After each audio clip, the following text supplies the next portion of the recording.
Yep. So now I can line up the audio between the two, and that's fine. Can it stays like this now? Just read. Yes. Is it recording already? Yeah. See the red dot? Yeah? It's recording there. Whatever we're talking now is being recorded. Yes. Okay. Okay, so hello and welcome. There's this third person that's sitting here, and that is this bit, not this bit, but this bit. Okay. Otherwise, it looks like you're talking to someone, but you're actually talking like this to them. So you got to look at them. So that's that there. Okay, so we got to explain what we're going to be reading, because ordinarily it's just me in the car, and I'll read whatever I can find. But we actually have printed out scripts today, and it is an excerpt from the Comte de Monte-Cristo. But I wrote it all on my phone so I wouldn't forget, and then I put my phone away. A little bit about the Count of Monte Cristo that I know, which is what Wikipedia told me, which is what we were looking at before, and that it was written by Alexandre Dumas père. It was originally Le Comte de Monte-Cristo, and it was done in 1844. Correct. Okay. But there was a question I wanted to ask, because the author is the father. Correct. But there's the son as well who keeps coming up. He's got stories that he wrote afterwards. Okay, so it's not that the son wrote a part of it. No. The son was just also an author with the same name who wrote other stuff. Correct.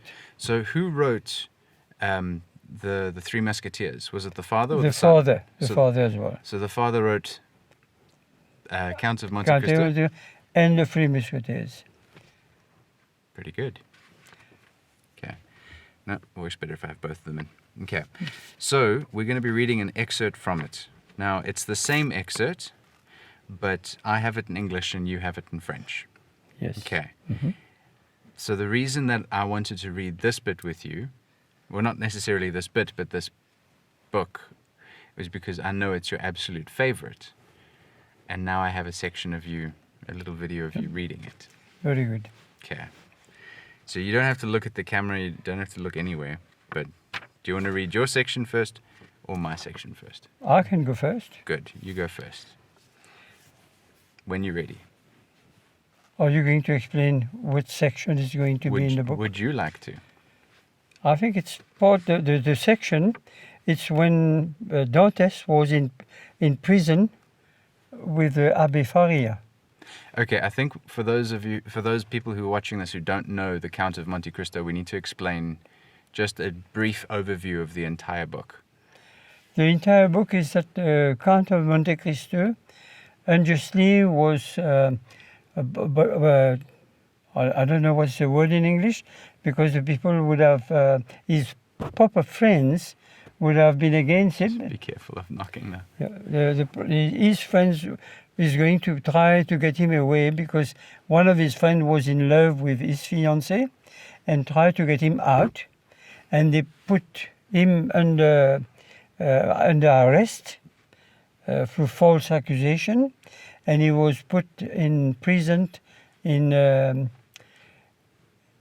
place called, I told you it earlier on, that prison there. In a prison. In a prison, in an island somewhere. Mm-hmm.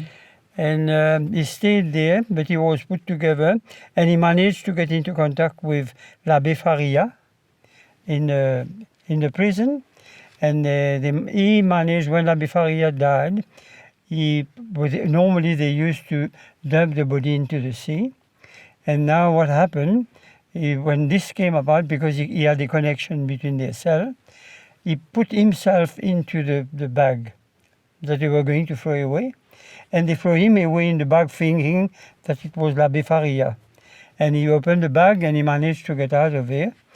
And with his connection with l'Abbé Faria, he knew of a place of an island. There was a huge amount of gold and wealth, that he went there with his friends and he got all the money and he became very rich, and he changed his name to, and the island was called the Monte Cristo Island.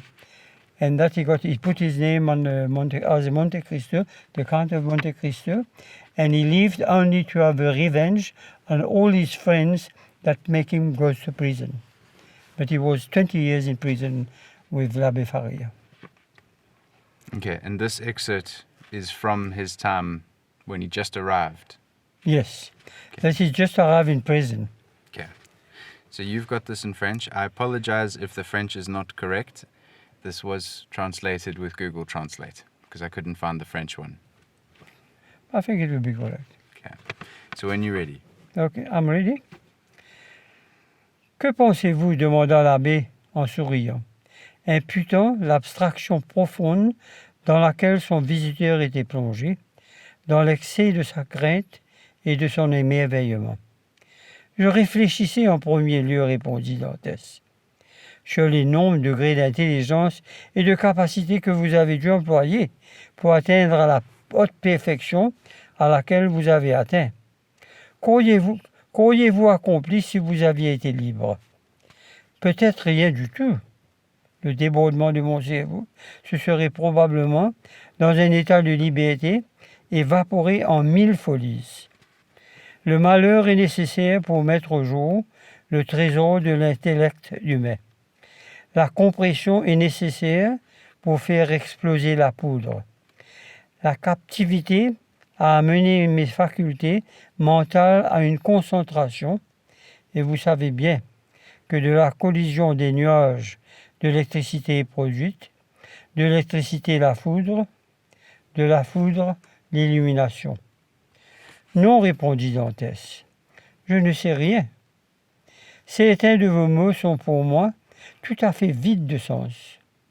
Vous devez en effet être béni de posséder les connaissances que vous avez. Maintenant, it's your turn. My turn. I love that I'm going to have that forever. So I'm reading the same section in English. Oh, before I do, Abbé. Yes, We're going to call him Abbé. Abbé, yes. And Dante. Dantès. Dantes. Okay. What are you thinking of? Asked Abbé, smiling, inputting the deep abstraction in which his vision was plunged into the excess of his awe and wonder.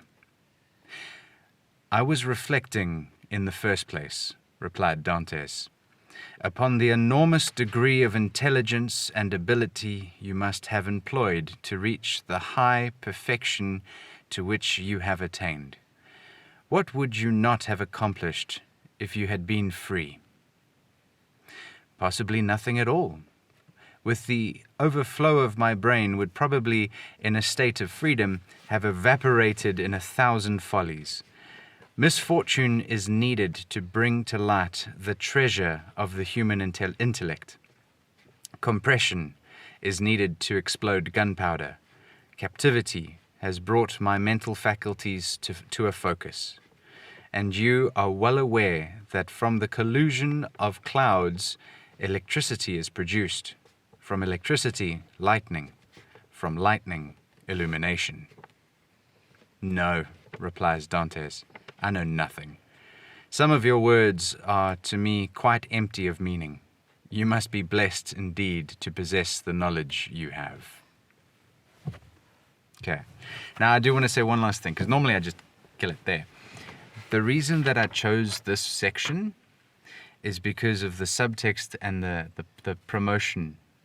So Abbé is explaining that this is just normal, that everyone has these faculties, and the fact that he's going through he's gone through, I think at this point it would have been 20 years, because he was in prison for 40 years. He was in prison for about, until he died. You're talking about l'Abbé Faria. L'Abbé Faria, otherwise known as Abbé on mine, he died 40 years in prison.